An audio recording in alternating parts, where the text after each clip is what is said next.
It's next level. But AB. So for y'all, those of you who don't know how we started, T and I, we were actually going to sneaker conventions all over the country, just letting people know what we were planning on doing. Hey, we're thinking about starting this trading app. Right now, you have Pockets and Go where you can buy and sell, but you can't trade. And so we were doing that, building some traction. And once we hit BMO, recruited BMO, and then he was at IBM at the time. And tech nerd, smartest guy I know, he told us about this thing called MVP, which is the minimum viable product. So the cheapest, fastest way to get something out to market to test out your hypothesis or the idea. And so as soon as he told us about that, I was like, bro, I know what our MVP is. So we went to, I think it was San Jose was the next sneaker con. And at that time, we were asking people for their emails and phone numbers, name, email, phone numbers, to enter a giveaway.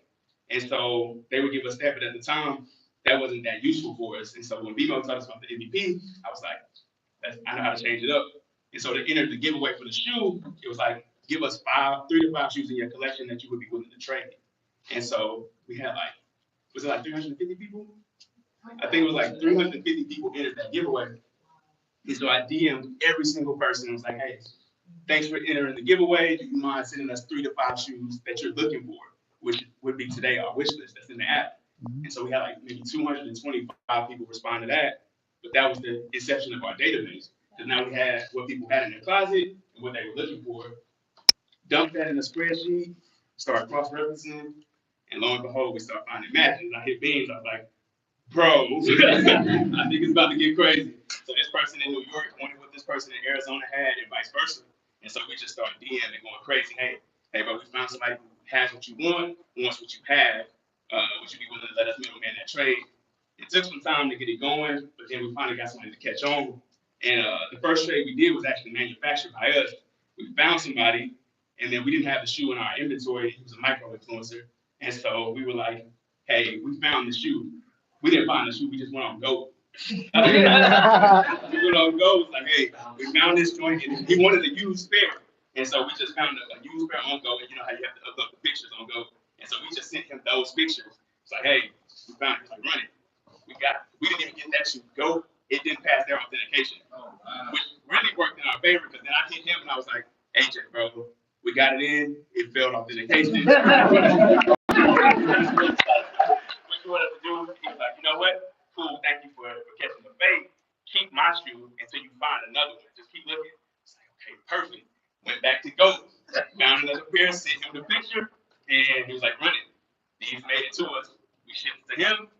He immediately posted it on IG, and our DMs flooded. Like, notes, all shoes, like, hey, I wear a size 9. I'm looking for this.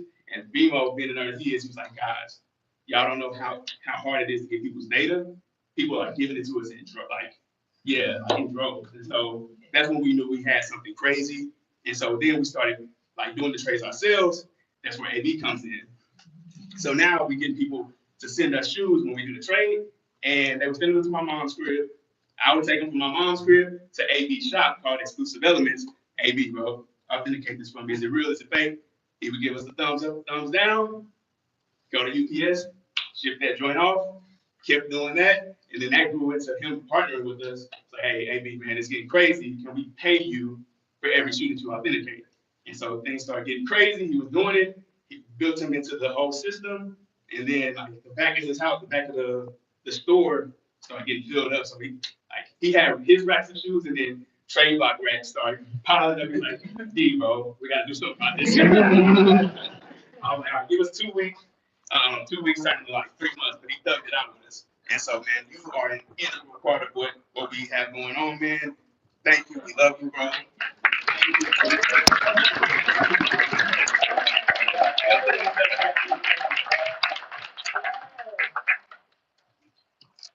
Well, my name's Abraham. I'm one of the owners of Exclusive Elements. We're located in Armida Mall, 45 South. You all don't know. I got a business partner named Boyle. Well, we call him Boyle. Never mind. Yeah, he's a full-time job. So I'm usually the face of Exclusive Elements. But yeah, fast forward to whenever we met these guys and they came in there and they're like, hey, we're gonna start doing these trades. And I was like, sounded crazy. I didn't know too much about it, but I said, I'm with you guys. You know, I've been knowing T for, I don't know, I would say maybe 5, 6 years, just from the shoes. And after that, I was like, you know what, man? I said, I got something going on.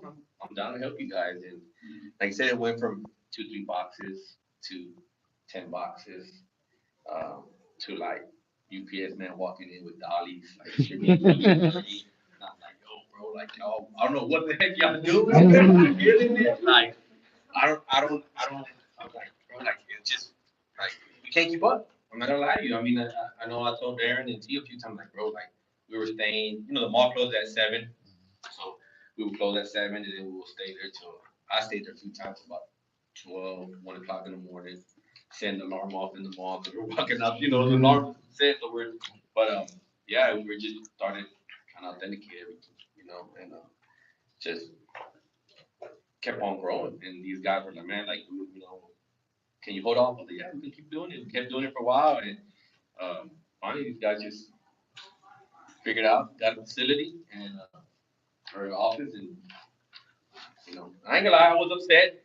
Once they, once they were gone, because I felt important. I felt very important to these guys. Like, hey, I got to do my job, but on top of that, I got to take care of these guys because we got to make sure we get the shoe right. We got to make sure we can't, let a fake go by, which we're not perfect. And if I'm not mistaken, I think we did do one. We let a fake, or not me, one of my other guys. I'm not gonna blame myself. It was one of my other guys. He actually let one of the fakes go by, and then of course it came back.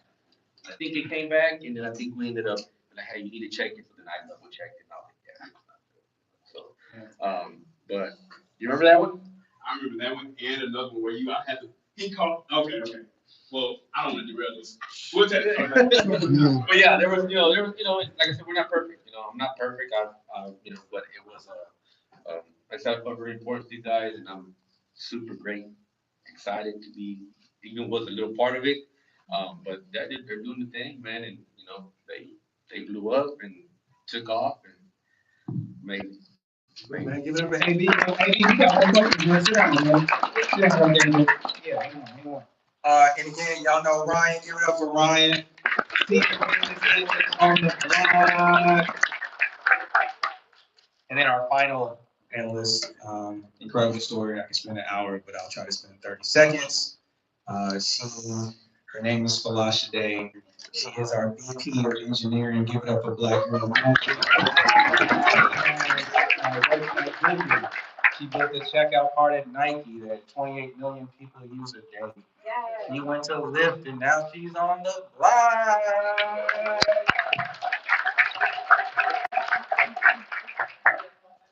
Anybody talk softly? We got that one. Okay, I'm gonna use my coach voice for this, so sorry if you guys feel like I'm yelling at you because I'm calling on coach. But thank you for coming to our panel. My name is Ava. Some people call me AG. I work in marketing here at Trade Block, and I absolutely love it. Super excited to be here with you guys today. Our discussion today is specifically about access authentication and technology and how those things intersect for our company and how all of these wonderful people on this panel help us drive success factors and those things. I'm going to ask you guys a couple questions about yourselves and then some questions just about that topic in general. Sound good? Yeah. Okay. So I'm going to start with you, Joe. So we know premium goods is a staple in the Houston community. Can you kind of give us some insight in what put you all at the top and what your specific goals are for this city and for your store? So my name is Joe. I've been working with Premium Goods for about 16 years. Came on board when it was about 2 years old. This is our 18th year in business. And we just, we always, and I mean, I've been with the company for so long. Everybody that's pretty much came on board, were kind of hand selected. It's not like we did like an open application process ever. So it's always been a family environment. And with that family atmosphere, we extended that also towards our customers, and just being fair with how we did releases. A lot of the people that worked at the shop, they're all sneakerheads. A lot of them just sneaker nerds, and so we know what it's like to be on the other side of the register and be hoed out, I guess, on a release, just because maybe you don't know the right people or whatever. So anytime that we had an opportunity to make a situation fair, um, for releases or anything that we had at the store, we would exercise that opportunity. As far as our goals for in the future, it's always been aligned with the same core values as far as fairness and giving people a fair chance. Um, but sorry, I lost. What was the second part of the question? Just what does the future look like? Future look like? Yeah, so hopefully we can just, whenever we do have a chance to expand, which is hopefully soon, it's been a long time coming, another location will have those same values.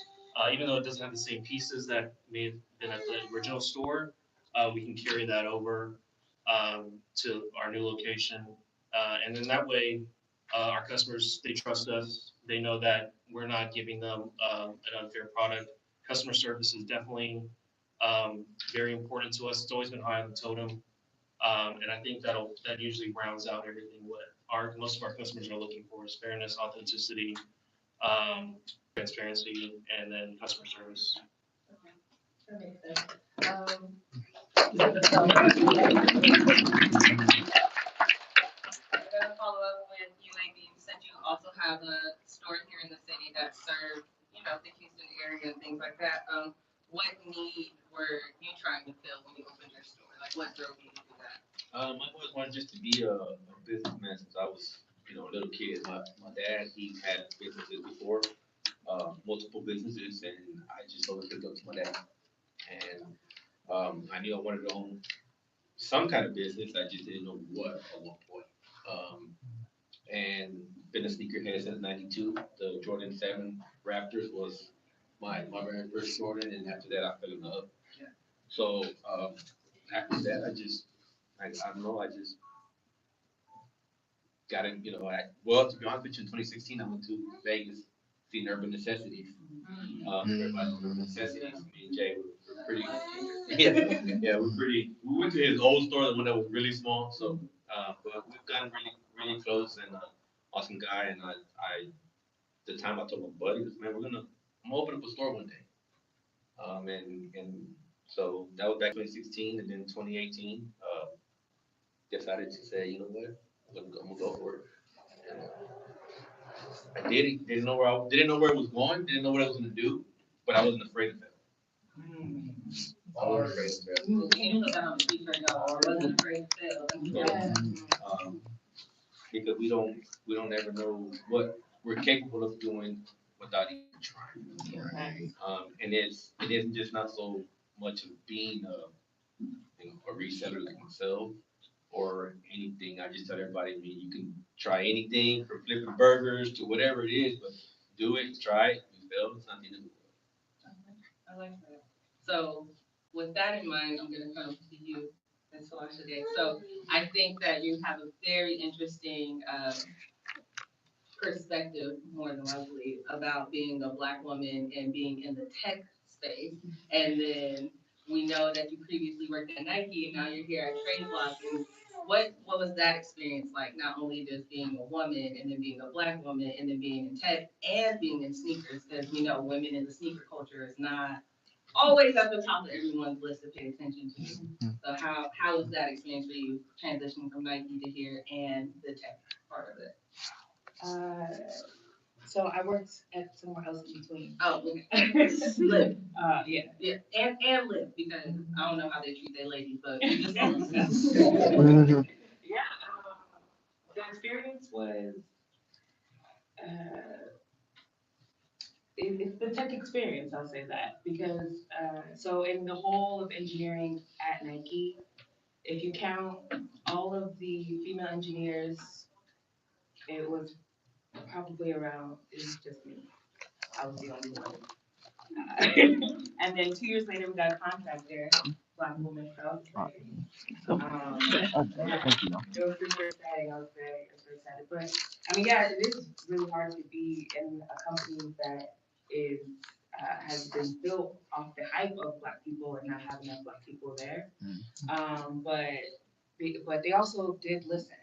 So that was really good, being able to like talk to them and make change and have some community events and bring people to the company and that couldn't have otherwise made it or found their path into it. That was really, really great. And then just being a Black woman in tech, I find that being Black doesn't affect it as much as being a woman is like the hardest part. Okay, and then that also brings me to you, Ryan. So, we know that you started with the authentication process and being with StockX, and now that you're on the corporate side of things, how has that experience been for you? It's like a full circle. It's like being in the authentication center, StockX, and just being an authenticator. I mean, it's just like you like a little worker bee, and trying to do stuff to not necessarily like bring the eye on you, but just to become an asset, and then still get overlooked. And then to come to trade block and they're like, Black woman, come in, like, we love you. Like, my first call with the Bob was like, you're a Black woman and you're educated, like, let's run it. Like, Literally. I'm like, amen. But it's been amazing. Love that. Okay, so a question for anyone on the panel to take. How do we deepen access for the average person in sneakers? We know that the secondary market really drives a lot of things like the hype, the money, but how do everyday people just get what they want? How do we combat the hype and the resale? I guess it depends where you're trying to access your shoes. Just because I'm on the retail side, brick and mortar, I know what gives people sometimes the cutting edge, and it's just communicating, just talking with staff, kind of getting the inside intel. That doesn't necessarily mean you're getting backdoor info, but definitely helps just to be in the know, just to be informed. I can't speak for online stuff, but just from whatever I've heard in the industry, a lot of people that have success on acquiring a product, whether it's hard to get product, is it's just like a numbers game. Just be aware of all the people that are releasing the shoes and just try your luck. As many places and channels that you can try. Okay, so we mentioned online there. Don't y'all think shopping online is a little bit hard for sneakers? Just a little bit. You're not running a bot. What's your real chances? That word. I know That's it's a the bad first word. word in my world. That is. So tell me, what can we do to realistically compete with bots? Or is there like some piece of tech that somebody just hasn't touched on yet that's really gonna like revolutionize how we can buy these sneakers online? What do you think? What can we, as the average person, do to fight bots? Yeah. Become an engineer. 100%. Come work at Trade Block. Yeah. Definitely, because I mean, when I think of bots, that's something that we Trade Block. We try to mitigate, like we think about that in the future, because if when those bots are built, they come to every platform that has access to sneakers. So it ends up diminishing the experience for every user, and we don't want that. So things that I've done at companies previously, right? Like when we were building sneakers and thinking, okay, having raffle, right? So that's one way to have a bot, having a VIP experience that is given to you based on your the amount of time you use the app. So that's saying, okay, this is probably not a bot, it's probably a real person, right? I mean, the easy, and it sounds like a throwaway answer, is AI. I went to Carnegie Mellon, and I know you guys have all used like a CAPTCHA. Yeah. I know you guys have all used CAPTCHA. That was created at my school. So we have to keep developing technology that has to fight these bots, because I mean, the beauty of code is that everything's open source, everything's available, but that means that so are the holes, right? So we have to keep going. So that's my take on it. Okay. All right. So once we get past the bots, Now the next battle is the fake. So I know AB, you have experience with this, you have your store, and then Ryan, obviously we know your background now. Um, what, how are these fakes so good? And what can the, I know we just had our workshop, but what can, again, the average person do to just kind of be aware? Like, is it just your luck or what? Fakes are so good because they're using the same materials that are in the factory. They're literally taking the material out of the factory and then going and making the shoe overseas. So that's how fakes are so good. So if that's the case, can fakes be considered real? It's kind of a ship of DC content. He said no. I think it's different ways of using the word you make. Two ways of thinking. Yeah, Exactly. that's how I see it. I mean, but it just. What she might say? Unauthorized.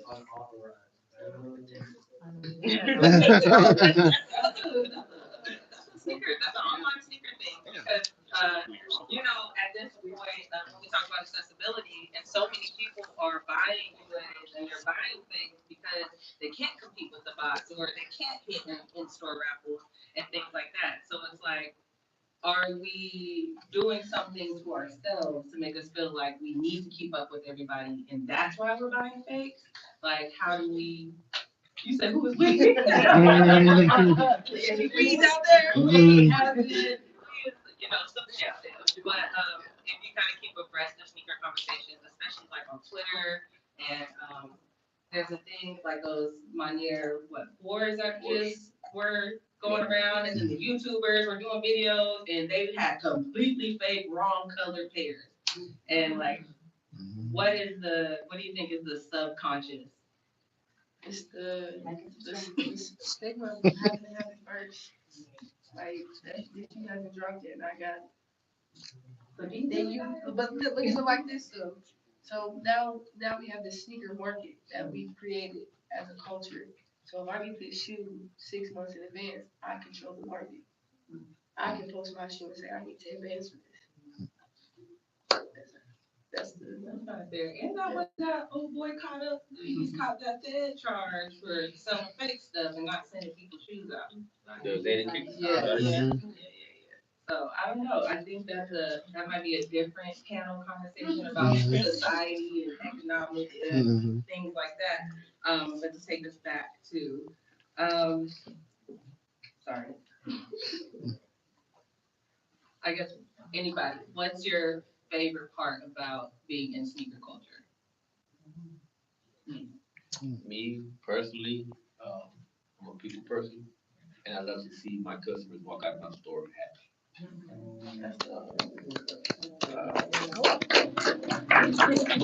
You did that. I like to.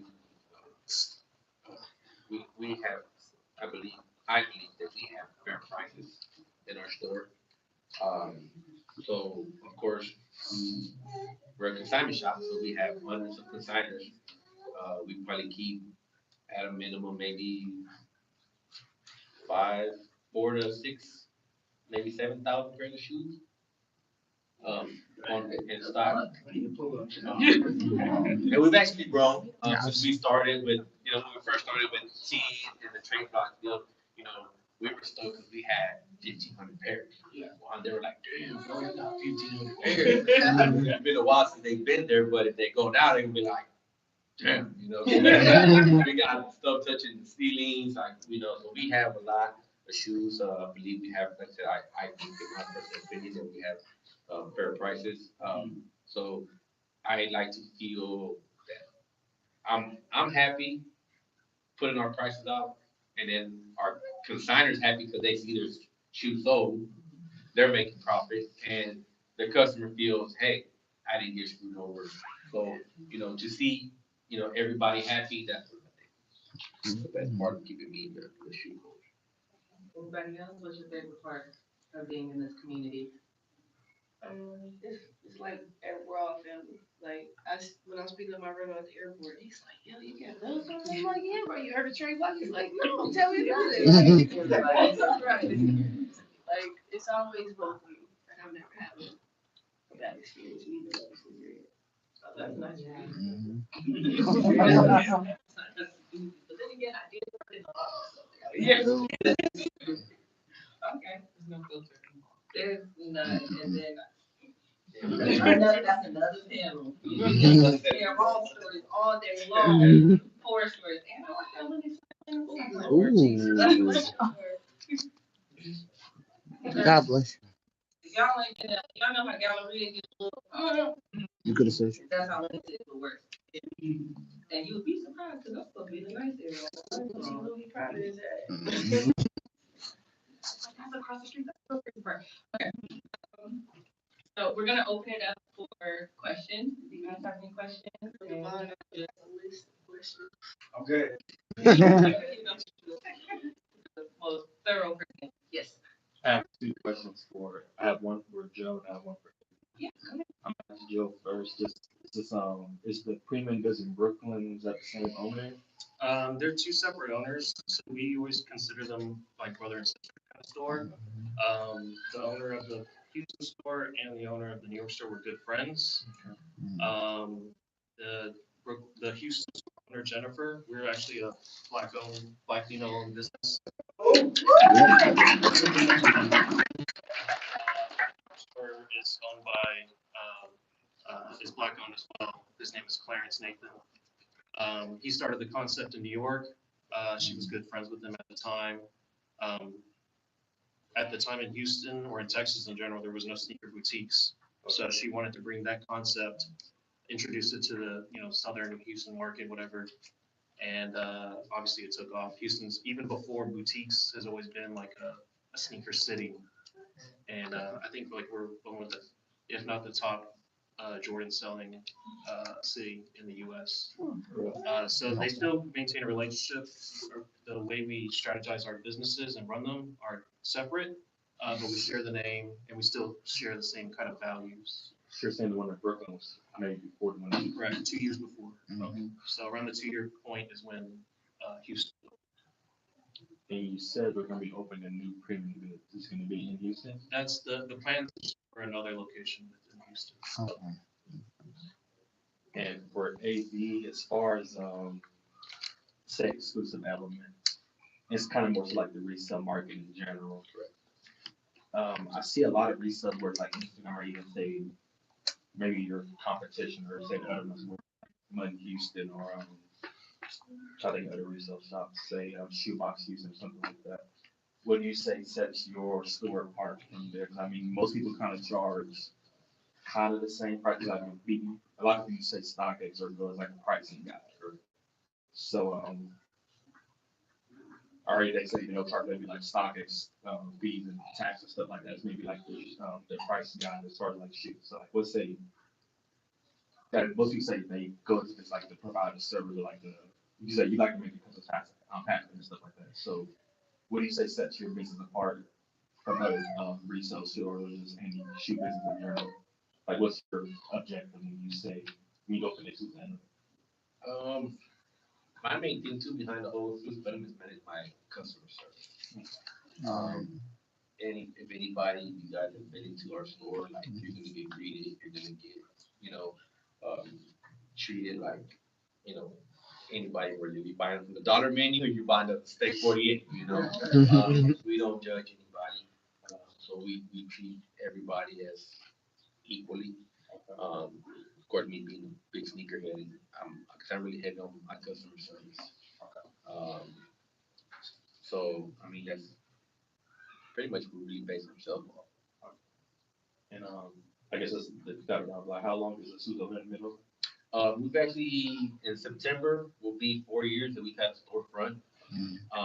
We've actually been doing it for about 7 years. We did about 3 years out the trunk. Right. I did it, like I said, I've been doing it for a while. Did it out the trunk for a while, 3 years. But 4 years, 4 years this year. I have two questions for AD and then, one one, you have to both answer it because it's the same question. My question is, how do y'all keep up with the newer shoes? How do y'all authenticate? That's my question for both of y'all. I'm gonna have another one for AB. Yeah, so, um, it's gonna be based off of what's dropping. So if a Jordan 1 is coming out, then I know. But when you start to get into these PEs, these player exclusives, or these one-offs, pretty much just educating yourself on the market. So like part of my day, on like a Friday, I may take an hour on my calendar and just see what's coming out. Hop on Twitter and put the name in, or I use Kicks on Fire still, so read about the shoe. And then I'm still like plugged with a lot of people who still work for Nike. So if I really have questions, like, hey, what factory is this coming from? Then I'll hit my people at Nike. I can't charge anything, so. That question. And myself, we just, I ain't gonna lie, we just wing it every day. We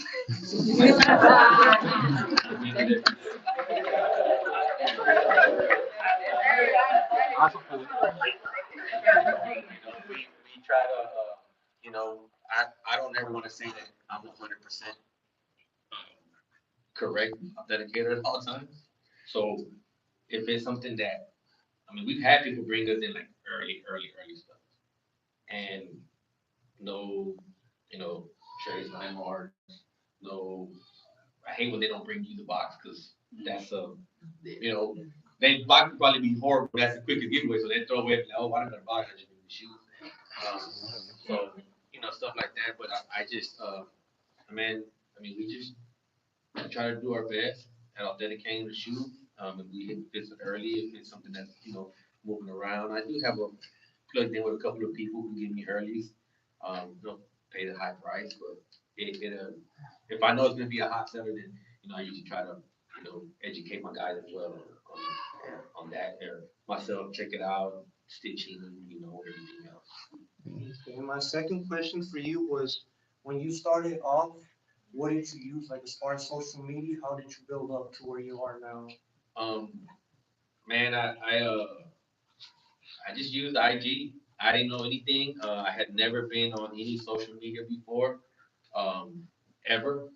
I think I've done like a MySpace at one point.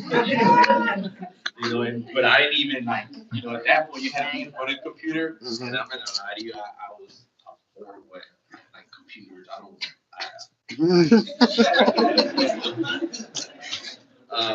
So I didn't. I was like, no, I don't think so. I've never had any kind of social media platform up until I got until we started doing the reselling, and we started with Instagram, and I just kept on going from there. Started with zero, and yeah, we're okay. We're about 22,000 followers. It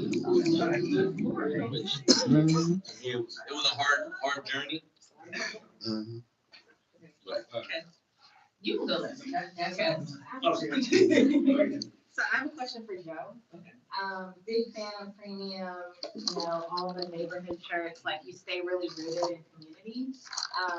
And then super fan of Jen. So I know recently she was at the Nike 50th anniversary with Becky, and she's not maybe the first, but very, very few, women-owned sneaker boutiques. So what does premium look like as far as the ethos of amplifying the voice of women going forward? We have a lot of things that, Jen's always had her heart with community. She's been with a lot of nonprofits, and that's always been a labor of love for her. A lot in the past years, it wasn't always public about the things that we would do, but as of lately, within like the last year, we've been making strides just to make it public, not necessarily to toot our own horn, but just to let people know that, hey, we are doing things in the community. We're trying to reach or impact, groups of people that aren't necessarily acknowledged. And then, that starts off locally, and hopefully we can expound on that. But as our platform gets higher, I think we will definitely have a lot more opportunities. That Jen is always going to hold as a core to her. It's not something that's going to waver just because of any increased success or anything like that.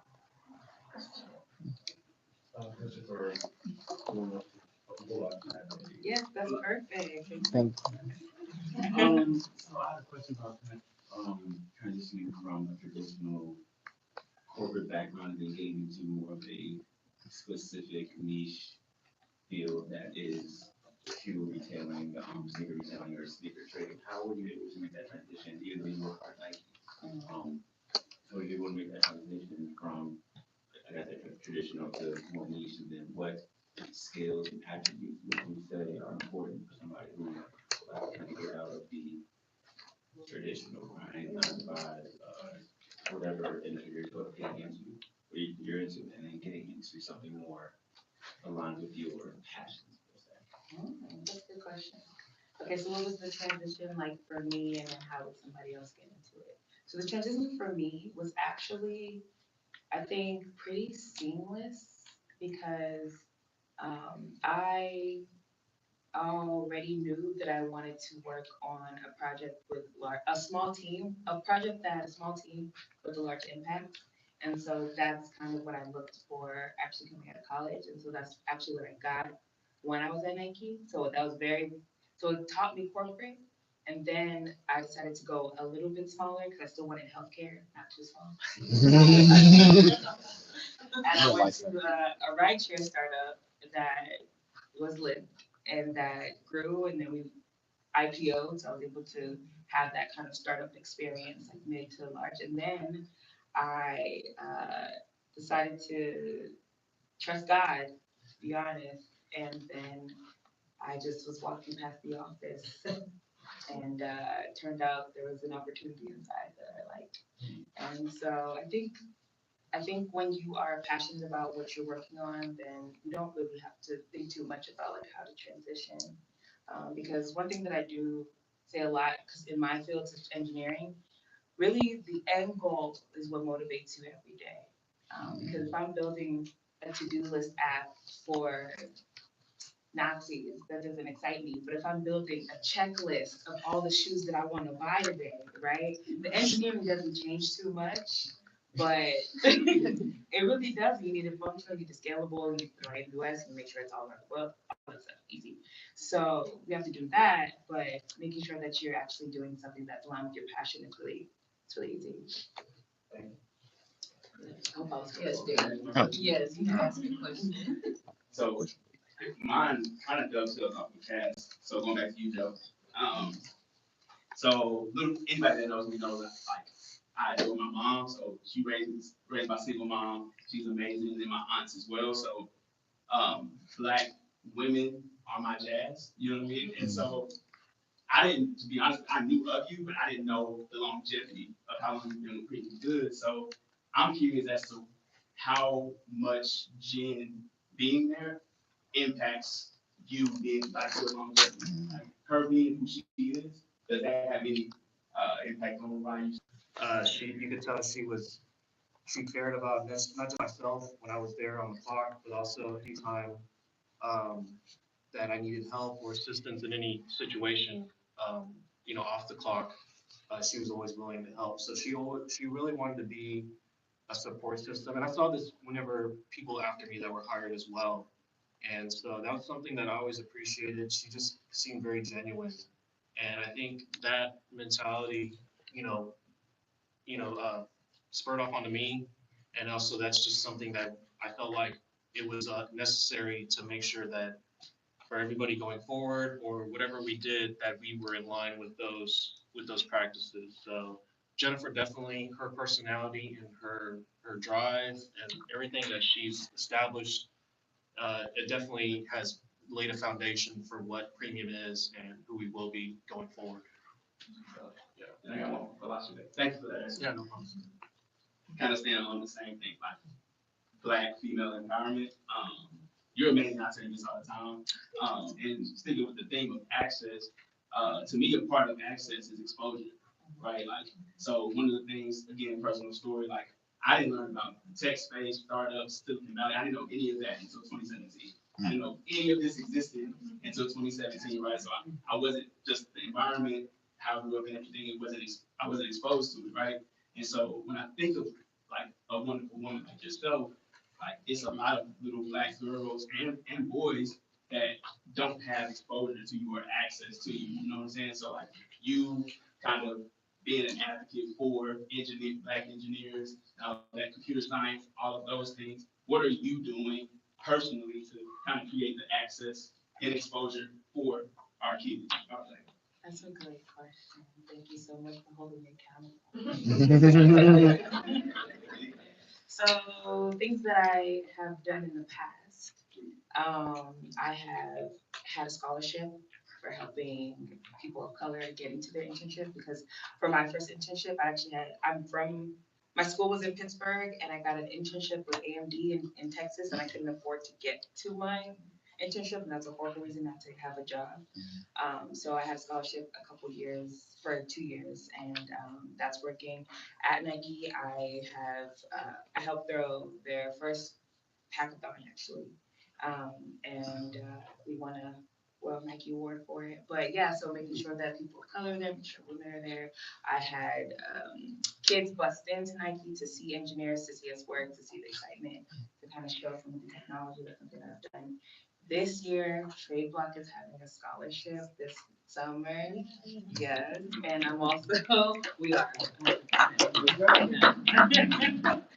also, I am going to sign up for, there's a program where engineers go into classrooms in Houston, Texas, and I'm signing up for that to go help be able to be visible in the high schools here. So that's something that I'm doing personally. Oh, and I'm a famous YouTuber with no videos. Follow me. I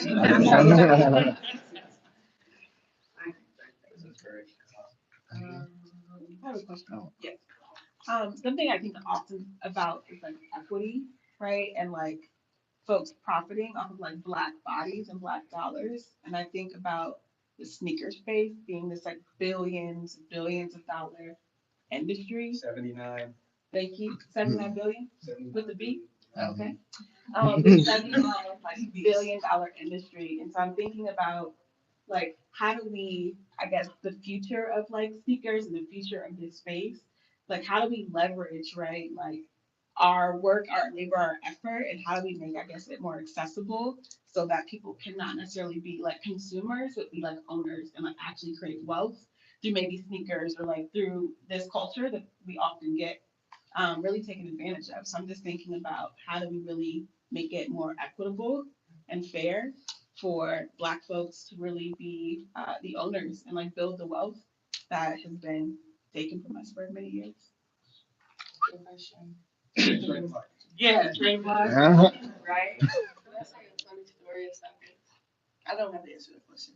But Kanye have came to StockX and accessed it and like through a rent.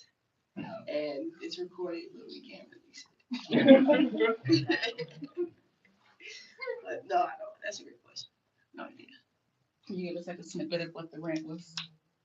Basically, he's like, you got these people in here, you got these Black people in here authenticating, you need to show them how to be in your place. Mm-hmm. And he was like, the CEO, COO, like all of the managers, like just going off.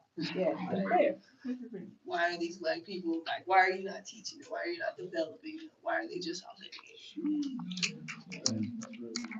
I know I'm not on the panel, but if y'all don't have any answers, I mean, that's pretty much, Kanye's answer is pretty true. I mean, you have to hold these businesses and companies accountable. I mean, if you're gonna be supporting them and giving dollars to them, you shouldn't just be doing that irresponsibly. Like, it's good to know what these businesses are actually doing, top to bottom.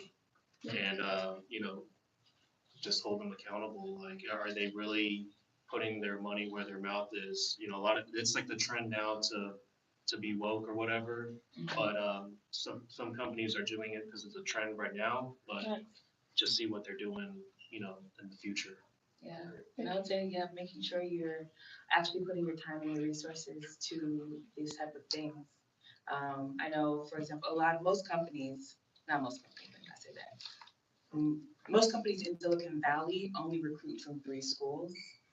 Carnegie Mellon, MIT, Stanford, maybe UIUC, right? So one thing that I would do, because they're all in my inbox, Netflix, whatever it is, that whenever I met somebody who was computer science from maybe um, maybe a black school or a school that's not well known, I would email the company that was interested. They would be, yes, let me interview. Yes, and can you interview my friend as well? Of course, of course, of course.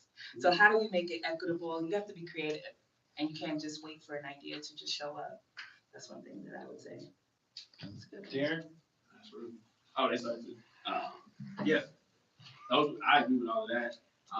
Then you can chime in on this as well, but, our mission statement isn't even really about trading shoes or collectibles. Like we say, like trading is cool, but we really exist to like empower, inspire the next generation of, are you pulling it up? Did you already, there you go. So our vision, undervalued, and before, did you want to give them the underdog friend, before we changed it, what it really said? It said black and brown, and it's still black and brown, but we also wanted to expand that definition because, you know, there are people who aren't necessarily black and Hispanic who have also been historically underrepresented, underappreciated, and undervalued. So I think it's more so about, you know, how do we find people with a ton of talent and competence and give them the confidence to go be great and be their full selves. And, you know, I think the other thing I would say to your answer is, how do we educate kids at a younger age about all of the things that are behind the shoe? Like, it's cool to be in the shoe and in the culture and like, you know, feel great about how the shoe makes you feel. That's why I got into it. Because I was like, man, I'm not confident, but I'm a little more confident when I put this on my feet. But I think, you know, all of us who are now, you know, older and exploring the world more broadly, you know, whether it's your little cousin, little nephew, whoever, being like, yo, have you ever thought about how that shoe gets made? Like, about how much it costs to get it made, about who profits every time it gets bought. It's just introducing those ideas, I think, earlier, and then showing those kids examples of like, yo, look, this guy, he dresses, talks like he listens to the same sort of music, like, that's the COO of a venture-backed company. And yeah, I think it's that. And to dovetail off of that, Chris Espinoza, can you please stand up? So this guy, this is our, I don't even know his former assistant operations manager. There you go. So when we left AV for the first time and got our own space, we were like in this maybe 800, 900 square foot space on the second floor of a commercial building. So it was, you can imagine the pain we had to go through getting everything up and down. But we brought this guy in. He was 19 years old. And instantly, I think week 2 was like, hey, bro, you gonna run the show. Run the show. And so, dressing the way that he dresses and just really, again, going back to empowering, or you don't have to change the way you dress, the way you talk, anything, you're accepted here, and we see the potential in you. And we, did you know what an SOT was? Never.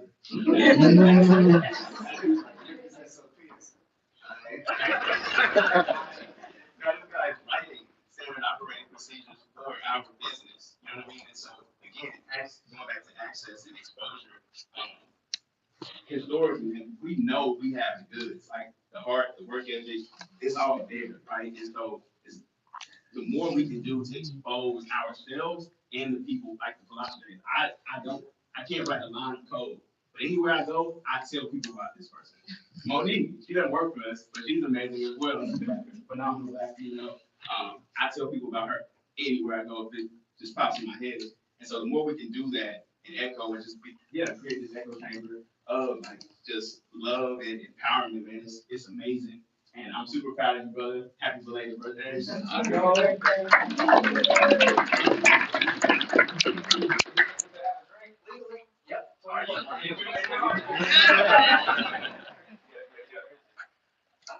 so, yeah, this, I don't know, the last like 10 minutes just really kind of resonated with me, so I'm trying to gather my thoughts for everyone. Thank you all for spending your time with us tonight and giving us some really thoughtful and insightful answers to what this community means, what access means, and you know how we revolutionize what we're doing. Thank you to everyone that came to our event tonight, and you know, hopefully we could have another one. Yeah. We do have to announce the. Yeah, we do have to announce the winner, and we have a tie, so. Oh, while they're doing that, if anybody on the panel wants to share like where people can find you, so